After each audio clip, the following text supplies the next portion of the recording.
अस्सलामुअलैकुम प्यारे बच्चों, बूझो तो जाने के सेगमेंट के साथ मैं हूँ आपकी दोस्त माहम रशीद डोगर।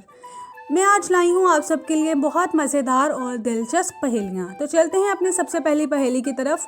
सेल टूटे सेल बट्टा टूटे, वो चीज़ कभी ना टूटे। मुझे यकीन है आपने इसका जवाब सोच लिया होगा। तो चलते हैं अपनी दूसरी पहेली की तरफ। पहले सैर को जाए फिर आकर पड़ जाए, और यकीनन आपने इसका भी जवाब सोच लिया होगा। तो चलते हैं अपने आज के सेगमेंट की आखिरी पहेली की तरफ। साफ मैदान गुजरे वो जहां से। अब अपने तीनों जवाबात कमेंट सेक्शन में ज़रूर बताइए।